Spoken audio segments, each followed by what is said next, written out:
She was trying to get there. Color guard, present color.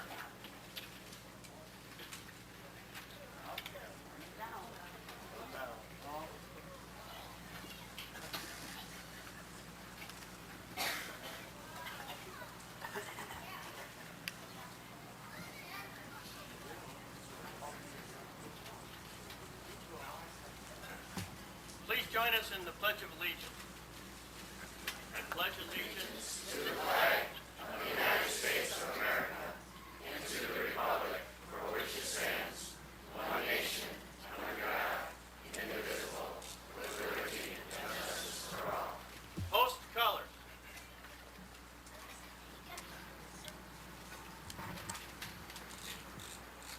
Color guard dismissed.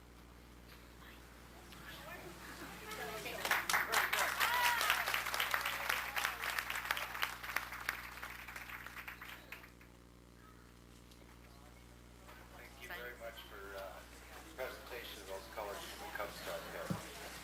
We have an agenda today. I didn't get all of them passed out. Well, I don't know whether all of you need one of these or not, but there's some up here. I think the first thing that on the agenda for today is the presentation from the Lakemore Scouts drill team that used to be around before. Are any of those members here? We sure are. We're all over. What did you guys have in mind for today? Nothing. We're just. No. Great. What about Why didn't you go to one of your girls? Oh my God. Why don't they go forward? Get it together. I heard that you guys have been practicing all week. Who told you that? No? Well, at least have them all stand up. Okay. Yeah, get them up to the front. Right here. Would you guys stand up so we can give you a good hand, please?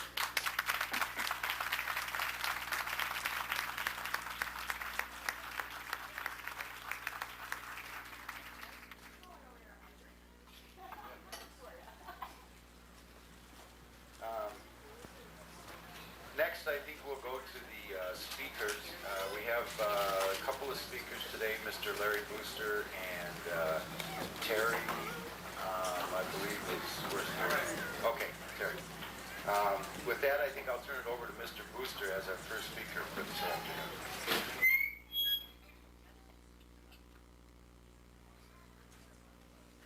I don't know, can all of you hear me without use of that mic or not? Yeah. Can't? Why, just say so. Members of the village board, honored guests, ladies and gentlemen. You know, when I got a letter from President Reeks asking me to say something today, I thought, well, what can I say that would be of interest? And then I thought, well, you know, Lakemore was a lot different back about 45 years ago than it is today. And maybe a lot of people are not aware of what it was at that time. I came out here in 1947, and the Morrisons, I think, came about the same year. I'm not sure whether that's the same year or the year before or after. I opened up across the street where the Holtz Motor is now. I came out looking for a business, having been out of the service about a year and a half, and I found a place that, after all, there were 7 taverns along here.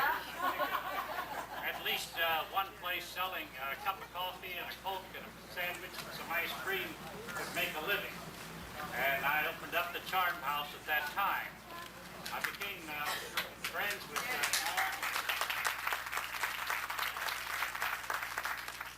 Norm and Pat about that same time also. You know, when we came out here at that time, this community, like Henry, Johnsburg, was an old community, and everybody there had been born and raised in the community. And we were considered foreigners, more or less. us, and they let us know so. As a matter of fact, I spoke of the taverns. One fellow up from Woodstock one time said to me when I told him where he lived, oh, he said, you mean Whiskey Hill? I said, come on. I said, the only reason it's called that is because you people are greedy for money and you give all those tavern licenses.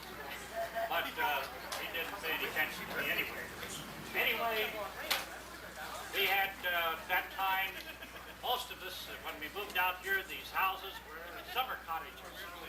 We had a well. I found out that my well was 25 feet out in the yard, and the line leading into the house was 6 inches underground. I found that out New Year's Day, the first New Year's I spent out there.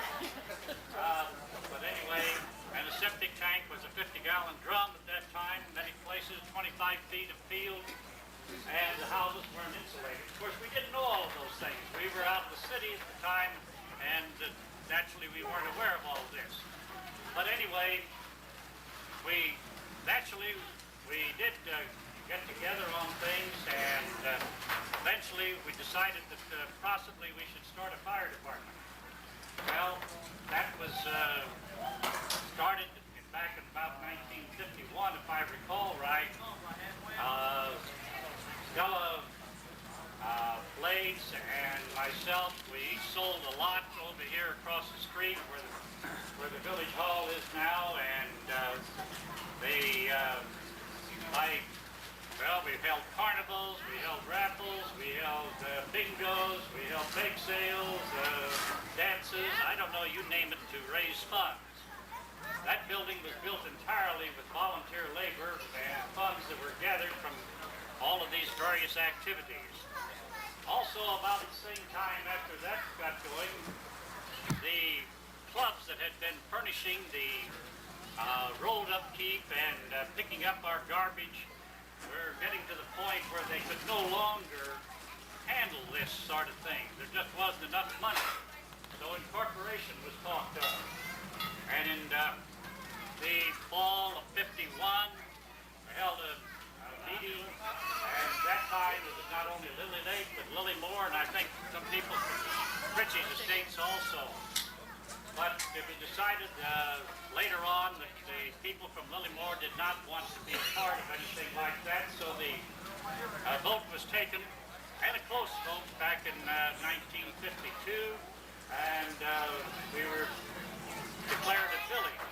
But then there were some votes that were supposed to have been no good, and there was some arguments about that, so it was a while before we finally, I think it was in, it was in 51 we declared village, but it was in 52 before we were finally declared a village. The judge threw out the rest of the things. Over the years now, at that time, Norm was a trustee along with me, with the first group of trustees, and Mr. Claude McDermott, who was instigator in starting the village, was the village president. I don't remember all of the various officers, but they were various ones. We went along then, and naturally the various clubs that had been working to keep up the roads and so forth, we asked them to continue because the village didn't have any money for a couple of years. It takes a little while to get on the tax rolls, and then we finally did. By then there was some money available. And various people, and I see some of the people here today that were very active in those organizations. But that finally came down to where we were finally, after being declared a village, getting going for a few years, things started to ease up a bit. About the same time, I can't just remember when, but anyway, we decided that we should have some representation on the school board. So I ran for the school board. There was also another person, a lady from the McHenry area who was not born and raised in McHenry, that was also running with me, and somehow or other the word got out that if the two of us got elected, why the buses would no longer pick up or take the children to the parochial schools. Well, we got soundly beaten. As a matter of fact, they had one of the biggest school board elections they ever had. They had people in wheelchairs and any way at all they could get to the polls to vote at that time, so they made sure about it. So you see, McHenry was still not entirely free of the idea that you had to be born, raised, and lived in McHenry all your life.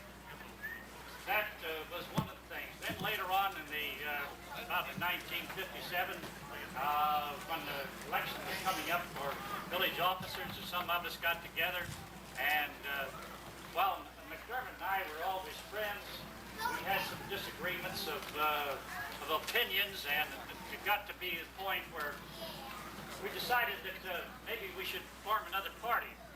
So I was selected to be to run for village president. Norm ran as one of the trustees. I don't remember who all the trustees were, but anyway, we got beat. The thing I remember about that the most, though, is that Jim Crine, back in those days, he was one of the trustees that was running it. He said that the night of the election, when the results came in, I could still see Jim Crine sitting there and saying, "I can't understand it. I went around to practically every house in the village, and everybody said they were going to vote for me." We got beat. And so that was one of the things. The other thing I remember about that election, you hear nowadays about anybody being put up for office in Washington, why they do a background check. Well, wait a minute. Lakemore, we started that. I found out one of the people that was on the opposition party came to me after the election and said, say, do you know that you had an uncle that was cashier of a bank that failed in 1932? I looked at this party and I said, so what? Well, I thought you should know about it. Now, the only way they could have found out about that was to run a background check. So, after all, I think Lakemore was way ahead of the times in that particular instance. Then Pat and Norm became interested back in the late 50s concerning marching teams, and they attended a lot of the meets around. And so they decided that Lakemore had a lot of young people at that time that could be kept busy. And so in 1961, they formed a drill team. And that got to be, I just looking at some literature here a while ago, they said it was 150 members. And it continued until about 1964, I guess, when it was finally disbanded because all of you got too big for the participate in those things. Anyway, they were very active in that. At the same time, Pat was also village clerk. At that time, we did not have all of the facilities you have now in the village hall here, and the police phone and also the village phone was in the Morrison home. And I don't know if any of you have a business phone in your home, or any of those of you that are village officials. I'm sure that you know what it is to have a phone in your home where you are before the public, because I don't understand how they ever had a meal where they could sit down and finish the whole meal without being interrupted at least once or twice. Now, Pat had that for a number of years, even while Sunday was born in 1960. Oh, I shouldn't tell her age, but 1962, and so that was when she had to stay home. Of course, that worked out very well. I became village treasurer during that period of about, I guess, 61 to 71, somewhere in there anyway. And Norm, I don't think ran it again, but he was on the zoning board, and then for years he was also building inspector. I think he was that until he passed away, if I'm not mistaken. And so, when I stop and think about it, McDermott started the village, was president, was very active for quite a few years. John Bonder was president, he was a trustee first of all, and then he was president of the village. Richard Hyatt started out as village clerk, and he was also, I guess, a short time was a trustee and village president. And spent a lot of time and energy. But when I think back about it and realize the time and the energy, and also I'm sure there was quite a bit of their own money spent that Norm and Pat did, I think that the village board was very wise, and no one prior to this had put in the amount of time and the energy, and they certainly deserve the honor of being bestowed on them today by having this area named after them. Thank you.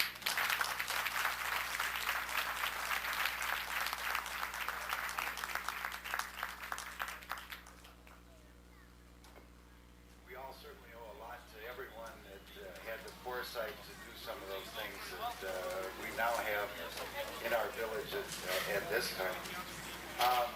Let's see, next speaker would be Terry.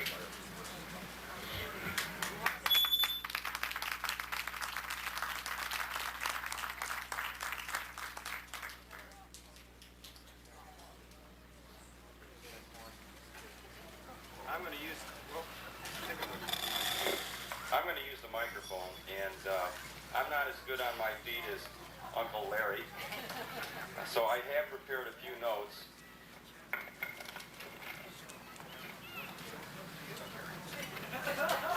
Just a few. It won't take so long, and you'll probably bust me up anyway, so here goes. It's an honor, really, to be standing in front of you on behalf of my mother, my father, my sisters. I was going through some old photographs shortly after my dad passed away, and when I found out that the park was going to be dedicated, I started going through them and seeing if I could find anything, and I found a picture of my father giving a speech. I don't know in front of whom, because it was taken as he was standing in front of the foundation to the firehouse. And I later learned that that was the dedication of the firehouse, and that was a groundbreaking. So I think it's kind of ironic that I'm standing here thanking you for recognizing one of the things he did, and many more things to come. That was 40 years ago, and today I have the privilege to brag about my folks. Gary, I was out here the day they dedicated the fire. Thanks, Grandma. I want to officially thank members of the current board, past President Ed Gott, and current President Gary Reeks for making this whole thing possible. I think it's really a great thing. And when I came down to look at what had been done at the Little Beach, as we called it, I'm just amazed. I want to thank PJ, wherever she is, for doing such a great job in listing all the accomplishments of my mother. Back then, I really didn't pay much attention to the offices that she held or the things that they were doing. I was busy having fun with everybody else.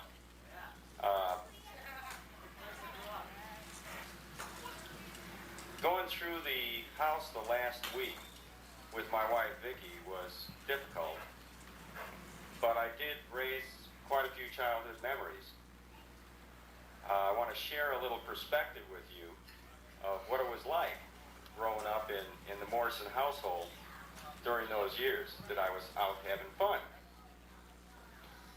When my parents came here in 1948, this was known as Lily Lake, as Mr. Booster said, and nothing was incorporated, and I can remember that there were 70 residents in the village.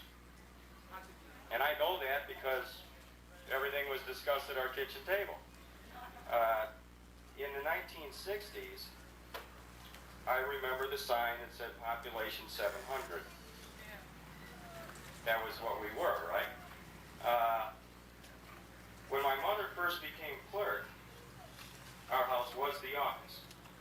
That meant every new resident had to come into the house and get registered, get all kinds of information about vehicle stickers. You know, we sold those, and dog tags, and the good news is that we we knew everybody in the town. Bad news is that we knew everybody in the town.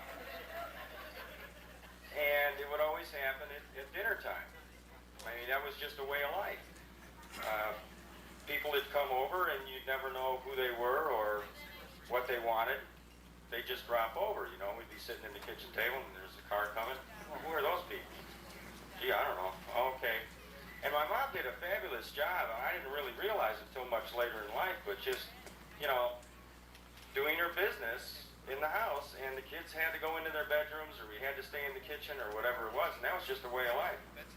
The Lakemore Police, I mean, they treated our house like it was theirs. And I remember having a party once, and I think I wasn't driving yet. I was probably 15.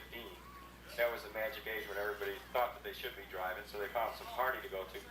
And we're sitting there having a good time and drinking a little bit, and a cop car shows up in front of the house, and I'm telling you what, I didn't get a chance to tell anybody that this was going to happen, and I'm just nonchalant about it. And they couldn't believe it. I never had another party since. Parrot. What was that parrot's name? That parrot, that fucking parrot you had? Oh, the parrot, Mr. Bones. Mr. Ball. Yeah, he sat on our fridge, and everybody had to come in and see him.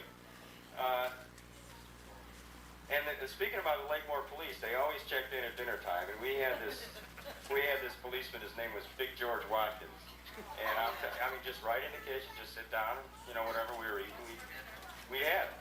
But we collected their mail and wrote their paychecks, and every single night of the week, one of them was there. And I just grew up with that, and I really didn't think much of it. As I said, there's a good news, bad news to this. I mean, the good news is you think, okay, you know, I'm going to be taken care of, but I mean, they knew everything I did. The first village clerk's phone was in our house, 385-1117. It was sitting right next to our kitchen table. As the village grew and more people came, I mean, that phone was ringing constantly.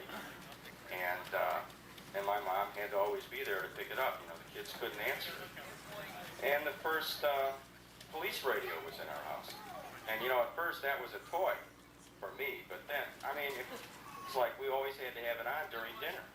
And so our whole dinner conversation was consumed with what was going on in the village. And my responsibility was to not talk about it. And so it was a little tough. You know, you'd hear about things and you just didn't talk about it. And I think some of my old friends that are here would reflect on it and say, yeah, that's right, we really didn't talk about what was going on. I didn't know who was on the board of trustees, and I really didn't care. You know, I just couldn't think about it and talk about it. We were on our own for dinner when village meetings came, and I think this was the second Monday of every month or something like that. And that usually meant eating either my dad's cooking or my sister's cooking, and, you know, oh boy. And afterwards, if it was a real good meeting, I mean, you didn't talk to anybody, and they would come home, and Tuesdays usually weren't real fun. My mom was usually wound tighter than a drum. All of this sounds, you know, bad, but it really wasn't. As I said, we took it in stride. Sometimes it made us feel real special. And I really did feel special when I was at the funeral home last November, and Ed Gott came up to me and told me about this park dedication.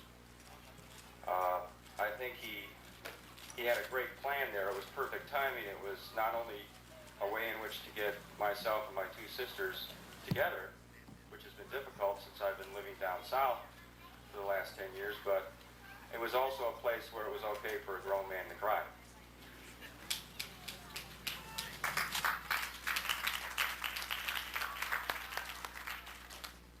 This park, as I said, we called it the Little Beach. It was a real special place for a lot of us. A lot of families, well, we won't talk about what we did, right? But it was a special place. We would go there and not only during the day have a good time, but when the kids were holding hands, walking around the village at night, I mean, that's where we'd end up. It was like our own backyard. Got kicked out sometimes if there were parents around. And you had to know which night the police weren't on duty. Speaking of the other folks in the neighborhood, the families, I really wish the sign could be big enough that could list all of the families that really made this town something.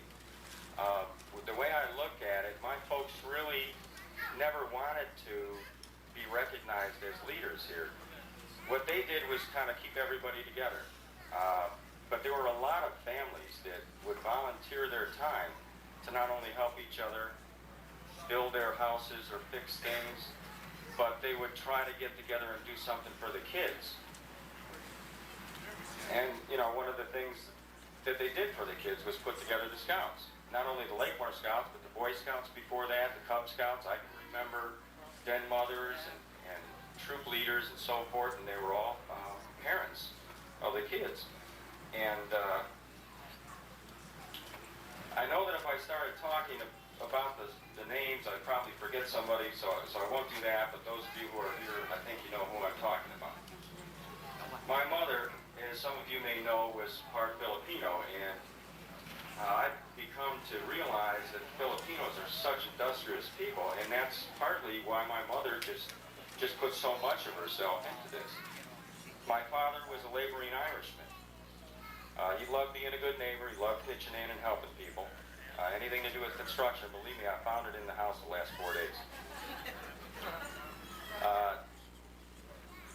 They gave their hearts and their minds to this town. We implored my mother not to enter the race whenever the elections would come up. There were times when she was sick, she was burning her candle at both ends. We would sit there at the dinner table and say, "Mom, don't do it." And yet she did it. She just loved to see the town grow. Her commitment was exceptional. My dad's support was astounding. Something I never really understood while I was growing up. What my father did with the Lakemore Scouts drill team.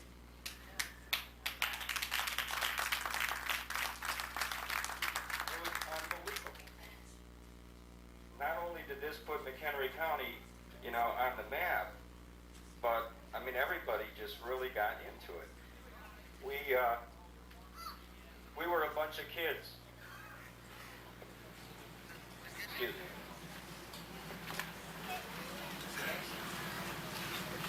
We grew up on the wrong side of the tracks.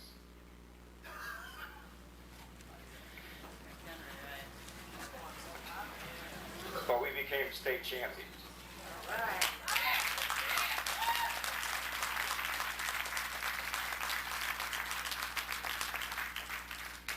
And, you know, that's really something. I mean, it's a thrill that very few people ever really have. And when I met my wife, Vicki, and I started talking to her about how special that was, you know, she came from a real tiny town, too, and she really started to understand what I'm talking about. But at first, when we got involved in the Scouts, it was like fun. And then my dad was so serious, he got an ex-Marine DI to help us march. We started saying, "Oh, Jesus." And we got guns, you know, and we got holsters. And we started saying, well, how far is this thing going to go? You know? But we really put it to them, and we won the state championship. We also won a lot of other things besides that. Lots of trophies, and it was just, you know, one experience after another, every single weekend of the summer. And they put that together, and to this day, I really don't. I just cannot fathom the kind of effort and energy that went into putting the state championship drill team together when drill teams were unheard of. We didn't have a mechanic for our bus now. Yeah. And the bus broke down a lot. Hey, that was part of it. So you folks can all reminisce about, you know, the things that we really did. In closing, I would just like to again thank the village officers, all of you who came here today to pay honor to my family as part of this park. Although, as I said, they would humbly say that they didn't deserve this much attention, and that if they were here, they would not want this to happen. I'm glad it has, and I'll proudly accept it on their behalf. So thank you, and when all is said and done, no matter how big or small a town might be, I think there's no greater honor than to have your hometown say that they love you. Thank you very much.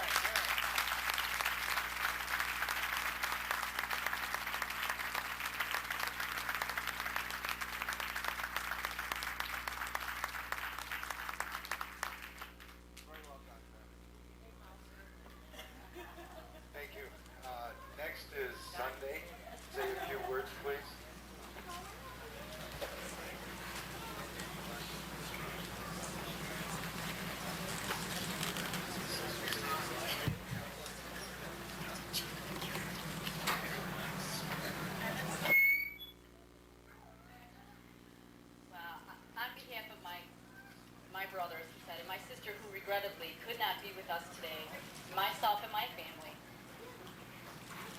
I would like to personally thank my godfather, Larry Booster, for taking us on a wonderful walk down memory lane of my parents and their lifetime commitment to this community and all of its residents. And I remember all those things that my brother said, and even more. It was, like Terry said, it's too bad that there are many other names that could be on that sign, because that's what I remember.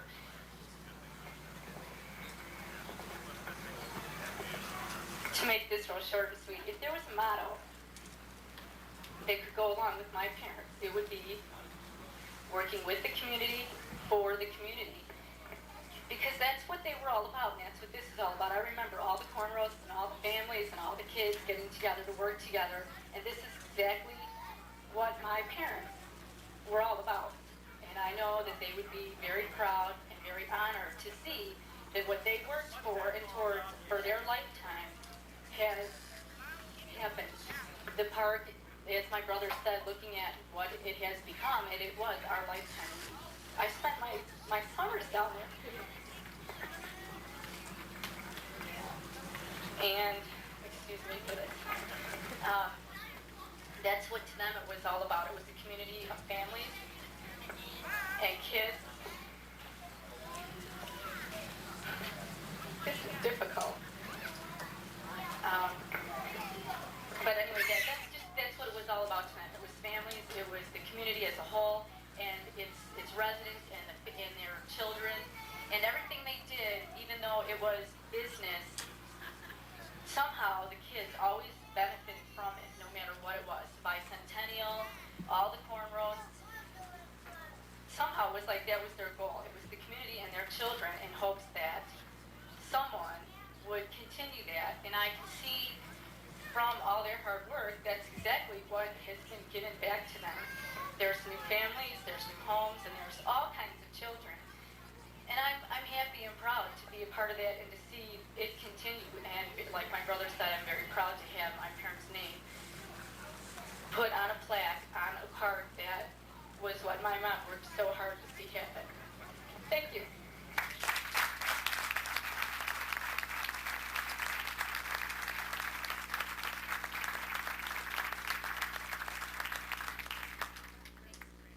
Oh, and it was my grandmother who suggested my uncle to speak, so you couldn't have picked a better person.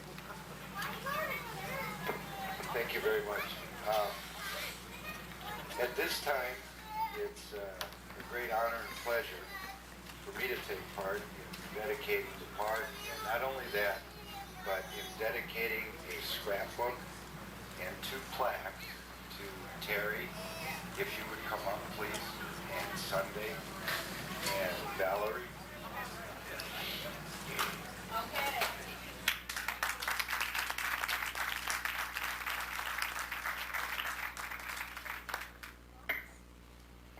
Plaque reads Morrison Park, dedicated to the citizens of Lakemore in honor of Norm and Pat Morrison, September 5th, 1993.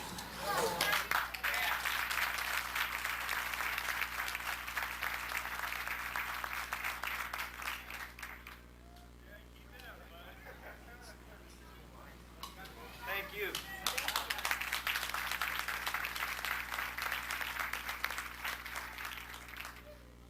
The only thing left on the agenda now is to adjourn down to the park where we have the sign and the official ribbon cutting ceremony. The park will be then officially dedicated, and I hope you all have a great time at Lakemore Fest today. Thank you very much.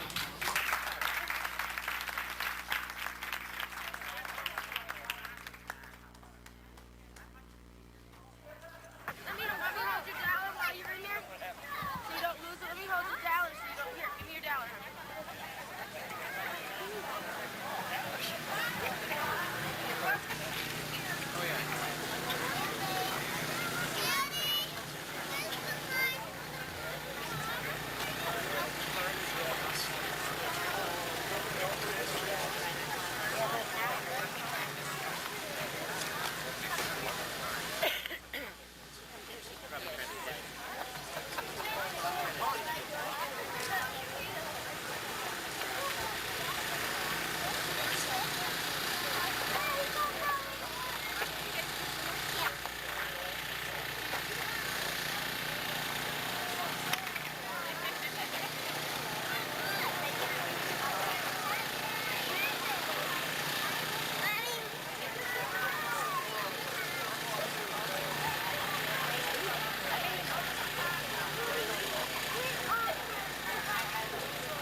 we take the movies.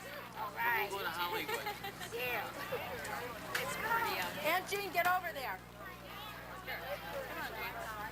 And then the boys. We have to have some of the boys.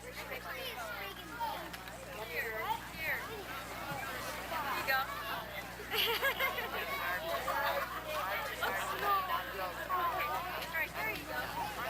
There. Aunt Jean. Dallas. Okay, let's get Timmy and let's get Robbie and Nancy and everybody. Where's Tim?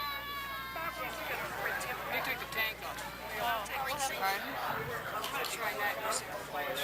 The first time I was, yeah, because I lived right on the house on the corner as you come down